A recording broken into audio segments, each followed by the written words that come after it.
मुझे ऐसा लगता है कि अगर कोई एक भूत प्रेत की सच्ची कहानी सुनाता है ना, तो एक एनर्जी क्रिएट होती है। वो एनर्जी सुनाने वाले से सुनने वाले तक पहुंचती है। आज बेसिकली एक मैं सच्ची कहानी तुम्हारे साथ शेयर करने वाला हूँ। पता नहीं तुम इस कहानी पे भरोसा करोगे कि नहीं करोगे, वो तो तुम्हारे ऊपर है। पर एक्चुअली ये जो कहानी है ना, ये शिवराज जी की कहानी है।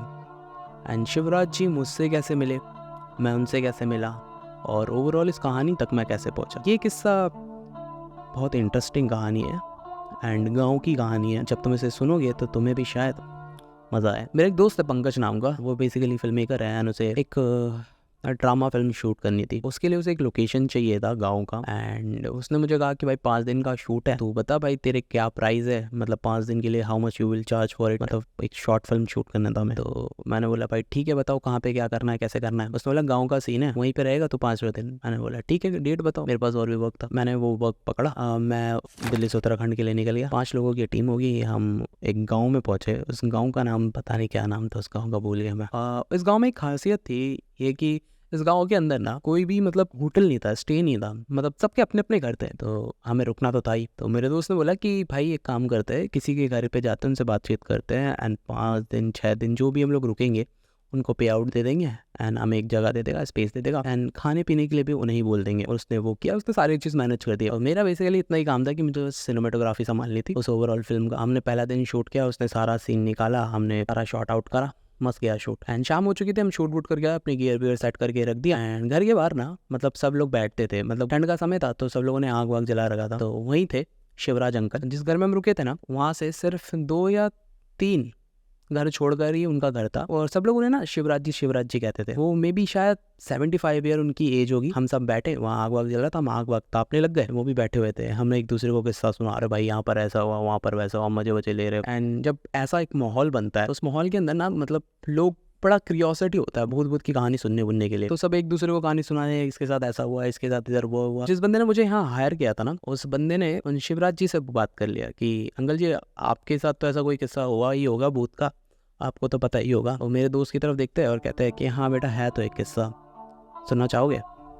तो बिल्कुल, जब उन्होंने ये कहानी सुनानी शुरू करी ना, तो उन्होंने कहा कि ये जो कहानी है ना, वो आज की नहीं है, वो आज से करीबन 50 साल पहले की है। जहाँ मेरा ध्यान फ़ोन वोन में लगा हुआ था ना उस टाइम, पूरा फोकस उस कहानी के ऊपर आ गया। क्योंकि अगर यार तुम्हारे सामने भी कोई बोलेगा कि ये कहानी आज की नहीं है, 50 साल पहले की है, तो तुम्हारा ध्यान भी अचानक से उस सिचुएशन, जो प्रेजेंट सिचुएशन से हट कर उस सिचुएशन तक ज़रूर जाएगा। तो मेरे साथ भी ऐसे ही हुआ। जो मॉल था ना वहाँ पे, वो पूरा मॉल का अटेंशन शिवराज जी की तरफ। अभी तक शिवराज जी तक कोई ध्यान नहीं दे रहा था, कोई आपस में लगा हुआ था, कोई यहाँ पे लगा हुआ था। उनकी वॉइस ही ऐसी थी ना, वहाँ पर एक ऑरा क्रिएट कर दिया उन्होंने। मैंने भी फ़ोन वोन साइड रख दिया था और पूरा कहानी की तरफ ध्यान दिया। तो उन्होंने कहा कि 50 साल पहले ना मेरे पास मतलब कमाने का कोई ज़रिया नहीं था। एंड बहुत दिनों से मैं मतलब पैसा नहीं कमा पा रहा था एंड घर पे दे नहीं पा रहा था। जवान था, 25 साल मेरी उम्र थी, घर में पैसा देना था। तो मुझे मेरे गांव के पास एक जो था उस टाइम बनिया वनिया कुछ कहते हैं, तो उनका बहुत सारा बिजनेस था। उनके पास ही एक बिजनेस था तेल का। उनको बताया कि मुझे जॉब वॉब की ज़रूरत है, तो उन्होंने मुझे एक जॉब प्रोवाइड कर दी कि जगह जगह में जाके तेल बेचना है। यही तो कभी मैं इस गांव पे बेचता, कभी मैं उस गांव में बेचता, कभी मैं इधर। तो ऐसे ही मेरे जवानी के दिन काम चलता था। तो मैं कई महीनों से इस काम को कर रहा था, बड़ा मस्त चल रहा था, पैसे भी अच्छे मिल रहे थे, ठीक ठाक थे मेरे लिए उस टाइम के हिसाब से। तो एक दिन क्या हुआ कि मैं तेल बेचते बेचते बहुत दूर निकल गया। इतना दूर कि जो मेरा गाँव है जहाँ मैं रहता था, उस जगह से कम मान लो, मैं कैसे बताऊँ तुम्हें, कि 10 किलोमीटर दूर, 10 किलोमीटर। और 10 किलोमीटर साइकिल पे था मैं। जब मैं रात को घर आ रहा था, तो जो मेरे गांव तक आने वाला एक पुल था, वो पुल एकदम सही था, एकदम ठीक ठाक सुबह।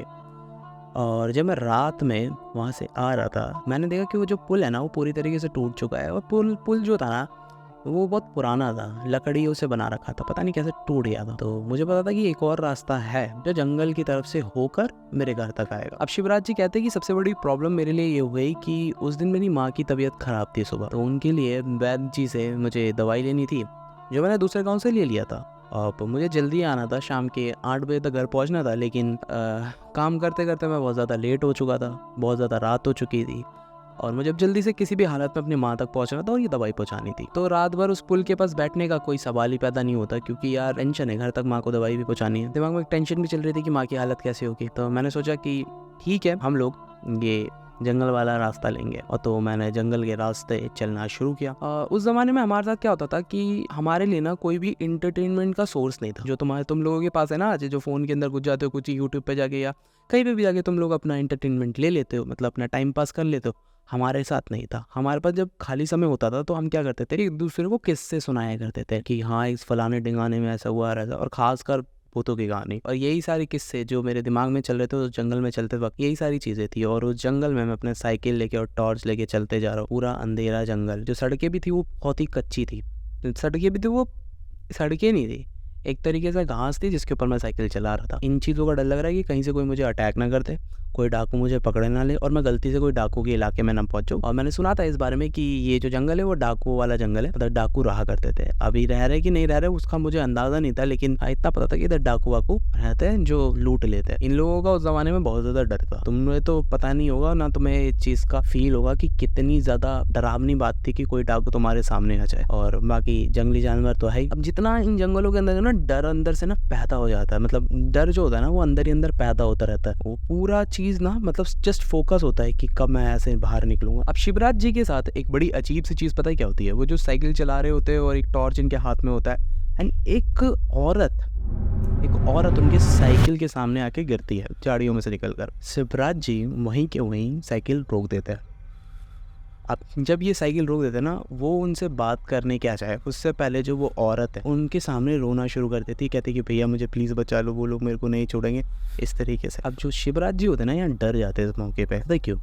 वो जो औरत होती है ना उसने रेड कलर का साड़ी पहन रखा होता है फर्स्ट।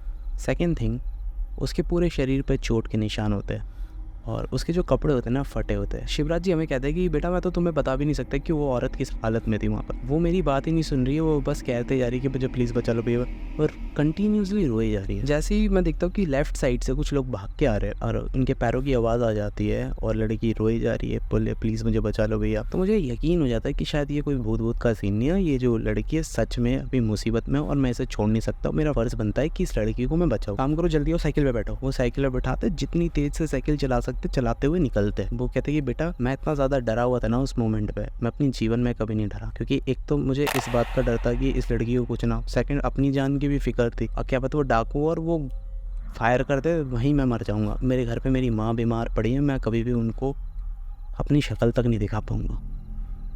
ये सिचुएशन था। अब जितने भी लोग वहाँ पे बैठे हुए थे ना पूरे शांत हो चुके थे। अब जो शिवराज जी की कहानी थी और जो जिस फ्लो में वो कहानी सुना रहे थे, हमारा एक पल के लिए ध्यान तक नहीं हटा वहाँ से। वो कहते हैं कि बेटा मेरे अंदर जितनी ताकत थी ना, मैंने उस पूरी ताकत से बस साइकिल चलाने में फोकस करा और जितनी तेज़ वहाँ से मैं भाग सकता था उतना तेज़ निकला। कुछ दूर और जाने के बाद मैंने बेटा उस लड़की से पूछना शुरू किया कि आप यहाँ कैसे आए, ये लोग कौन थे जो आपके पीछे पड़े थे, पर उस लड़की ने कोई जवाब नहीं दिया। मुझे बड़ा अजीब सा लगा कि यार मैंने इसकी जान बचाई, इसने मुझे जवाब देना भी सही नहीं समझा। लेकिन दिमाग में एक चीज़ और चल रही थी कि शायद लड़की डरी हुई है इसलिए मुझे जवाब देना नहीं चाह रही है। मैंने कहा कोई बात नहीं, मैं और सवाल नहीं पूछता हूँ। तो मैंने 10 मिनट तक और कोई सवाल पूछा नहीं, मैं बस साइकिल चलाए जा रहा हूँ। अब ये जो माहौल था पूरा शांत हो चुका था, मैं साइकिल चला रहा हूँ। 10 मिनट बाद मैंने फिर पूछा, आपने बताया नहीं कि आप यहाँ कैसे आए और ये कौन लोग थे जो आपके पीछे थे? ये लड़की फिर से कोई जवाब नहीं दे रही है। वो लड़की मतलब पतली दुबली सी थी, ज़्यादा उसका वेट नहीं था, मे बी शायद 50 किलो 55 किलो यही था। पर कुछ दूर साइकिल जाने के बाद मुझे ऐसा लगना शुरू हुआ कि मेरे साइकिल पे ना कोई लड़की नहीं बल्कि सीमेंट के 12 कट्टे रखे हो, इतना वजन था वहाँ पर। मेरे को डर तो लग रहा था लेकिन मैंने इस चीज़ में इतना ज़्यादा फोकस नहीं करा। मैंने बस इस चीज़ में फोकस करा कि अभी तो मैं इस लड़की को इसके घर पे छोड़ नहीं सकता, तो अभी मैं इसको अपने घर लेके जाता हूँ, सुबह जब हो जाएगी तो मैं इसको इसके घर छोड़ कर आ जाऊँगा। इसीलिए शिवराज जी को ऐसा लगता है कि उस लड़की से दोबारा पूछना चाहिए कि वो रहती कहाँ है। तो शिवराज जी दोबारा पूछते हैं कि बहन आप मुझे बताओगे कि आप रहते कहाँ हो? तो लड़की जवाब नहीं देती और वो साइकिल चलाए जा रहे हैं। दूसरी बार हिम्मत करके फिर पूछते हैं कि बहन आप मुझे बताओगे कि आप रहती कहाँ हो ताकि मैं आपकी मदद कर सकूँ। और इस बार ना शिवराज जी अपनी आवाज़ में थोड़ा सा जोर डालते हुए कहते हैं, पर इस बार भी वो लड़की शिवराज जी को बिल्कुल जवाब नहीं देती। तीसरी बार जैसे ही शिवराज जी उससे बोलने जाए उससे पहले उन्हें एक आवाज़ सुनाई देती। शिवराज जी कहते हैं ये आवाज़ पता है बिल्कुल कैसी है कि कोई चीज़ ना उनके साइकिल के साथ घिसते हुए साथ साथ चल रही है। अब ये आवाज़ सुनकर शिवराज जी को घबराहट होने लगती है। उन्हें ऐसा लगता है कि शायद मैंने इस लड़की को इस साइकिल पर बिठाकर एक मुसीबत मोड़ ली है। शिवराज जी कहते हैं मैंने हिम्मत करके अपनी बस गर्दन पीछे घुमाई और मैंने देखा कि वो औरत मुझे देख रही है और स्माइल कर रही है। मेरी नज़र उसके पैरों तक गई और मैंने देखा कि उसके पैर 15 से 20 फीट लंबे हो चुके हैं, जो ज़मीन पर गिरकर घिसते हुए आ रहे हैं। वो हमें कहते हैं कि उस औरत के पैर ऐसे थे जिसके अंदर कोई जान नहीं था, वो ज़मीन पर ऐसे गिरे पड़े हैं और घिसते हुए आ रहे हैं। शिवराज जी कहते हैं, ये देखकर मैंने वो साइकिल वहीं फेंका और उस जंगल से जितना तेज दौड़कर निकल सकता था मैं निकला। जब मैं भाग रहा था उस औरत ने फटी हुई आवाज़ में कहा कि शिवराज, तुम एक अच्छे इंसान हो, इसीलिए मैं तुम्हें जाने दे रही हूँ। वो आवाज़ सुनकर ना मेरी रूह कांप गई और वो आवाज़ आज तक मुझे एकदम क्लियर सुनाई देती कि किस तरीके से, किस वे में उसने मुझे कहा था। अगला दिन जब हुआ, मैंने ये सारी चीज़ें अपने जान पहचान अपने दोस्तों को बतानी शुरू करी कि मैं कल यहाँ से आ रहा था, ऐसी ऐसी चीज़ें मेरे साथ हुई।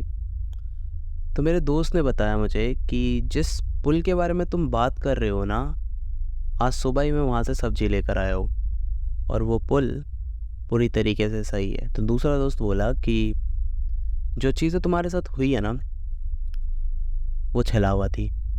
उसने तुम्हारे आंखों में भ्रम पैदा किया और तुम्हें गलत डायरेक्शन में भेजा ताकि तुम्हारे साथ ये सारी चीज़ें हो सके। मेरे दादाजी कहा करते थे कि वो जो फॉरेस्ट है, वो जो जंगली इलाका है, वहाँ पहले बहुत ज़्यादा डाकू रहा करते थे। एक तरीके से डाकुओं का गुट था वहाँ पर। वो क्या करते थे कि यहाँ से जा रहे बारात को लूट लेते थे और जो दुल्हन होती थी उनको उठाकर उनका रेप कर दिया जाता था। और ऐसा किस्सा बहुत हुआ वहाँ पर, पता नहीं, गिनती नहीं है। अभी कुछ साल पहले से जब अंग्रेज़ों का शासन हमारे यहाँ चलना शुरू हुआ, तब से उन डाकुओं को मार दिया गया है। कुछ वहाँ से डर के मारे भाग गए, तब से ये सारी चीज़ें कम हुई है। और तुम्हारे जैसे बहुत सारे लोगों ने इस जंगल के अंदर अपनी जान भी गंवाई है। दादाजी का कहना है कि वो आत्माएं तुम्हारी नीयत चेक करती है। अगर तुम्हारी नीयत उस औरत को, उस लड़की को लेकर थोड़ी सी भी गलत होती तो वो आत्मा तुम्हें उस जंगल से बाहर तक नहीं निकलने देती।